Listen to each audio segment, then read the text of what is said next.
Makalingaw pero kuyaw. Mao kini ang imong masinati panahon nga ikaw mag-zipline. Apan ani ay pinalahi nga zipline nga nahimutang sa usa ka sapa sa Buntok, Southern Leyte. Sa video nga kuha ni Jason Mendez kinsa trabahante sa munisipyo sa mga lugar, imo makita nga sakay ang usa ka tawo aron lang makalabang sa atbang niini. Makita usab nimo sa video ang pagsaka sa level sa tubig sa sapa ug ang kakusog sa sug niini. Ug karong buntaga, atong mahinabi si Jason Mendez ug atong sayran nganong zipline ang gamit sa ilang lugar. Dinhilang sa GMA Regional TV Live. Sayran ta karong buntaga makapuso sa istorya nining paggamit og zipline aron pagtabok sa mga residente sa Pikas Habig sa ilang dakong sapa sa ilang lugar. Makauban nato empleyado ni siya sa lungsod sa Bontoc sa Southern Leyte, Jason Mendez. Maayong buntag, Sir Jason. Welcome sa GMA Regional TV Live. Makigreet sir sa atong mga viewers rong buntaga labi na diha sa inyong lugar sa Southern Leyte. Ay, mayong buntag, sir. Mayong buntag sa mga viewers natin sa Southern Leyte. Mayong buntag. Daghang salamat sir sa pag-uban namo rong buntaga. Maghisguta nining video kung diin zipline ang inyong gigamit sa paglabang sa sapa. Mamahimo mga explain nimo kanamo sir nga kining ingon ani nga sitwasyon. Murag na-amaze ra ko nga murag siyempre tanawon pud pulba kay parang gusto kayo sa baha. Actually sir, example kauban nato kuan collector sa lending. So gikan to nang huli din abtan sa baha, no choice siya nga kailangan din siya mo tabok para maka-report kay agkato siya driver to siya din napo siya kauban collector sa lending. So need din sila magtabok din. Aga po that time naguba po daghang motor tungod po sa tabok-tabok sa dakong suba. So, need po na mo tabok para akong ipaadyo sa lungsod.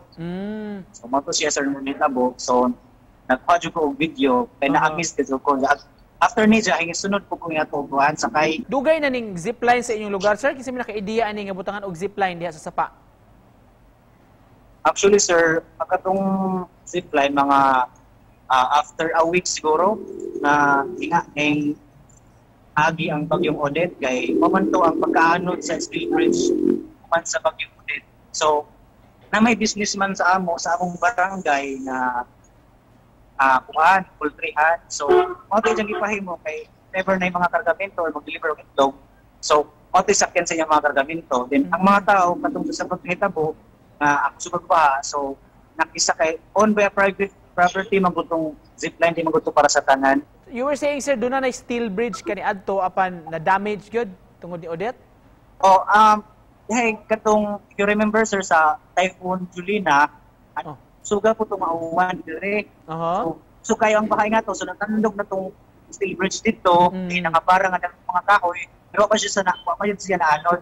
Pero sa Typhoon Odette, suga naman siya ng baha, mag-ibigay siya. Although ang steel bridge na magyapon to sa ubos na himutang, pero nang-damage na sila dito siya mapuslan. Unsa may buhaton sa mga residente sa inyong area, sir, kung ugaling na yung mga emergency, sir, kung ingon ani, padanglit, lisod yung panahon, dautan ang panahon, unya, doon ay mga kikinhanglan yun nga tabukonon sa sapa. Magtinabangay, magdayo, mag-ato, magbayanihan sa paglabang naman yun.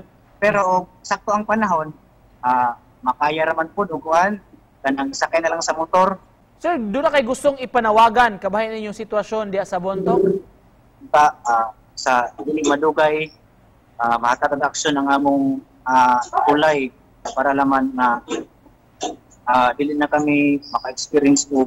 Dili po na mo masinati nga na pa yung mga daw nga may sabi simbako. Mahatagan ni pagtagad og matukuran ang tamo og taytayan diha sa inyong lugar aron dili na delikado para sa mga residente, di ba, sir?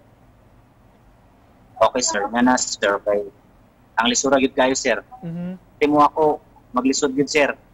Kung explain, nga na, ang lisura. Ano namang mga kaila or mga na lisod yun kayo na wala na itulay. Okay, sir, daghan kay salamat sa pag-uban namo karong buntaga o paghatag og ideya sa atong mga kapuso unsay itsura unsay sitwasyon ninyo diha. Salamat, sir. Og amping mo diha sa Bontoc, Southern Leyte, si Jason Mendez, mga kapuso. Daghang salamat, sir. Thank you sa time ko. Thank you po sa opportunity na na-interview ko, sir. It's my pleasure, sir. Daghang salamat, sir. Ingat mo diha, sir.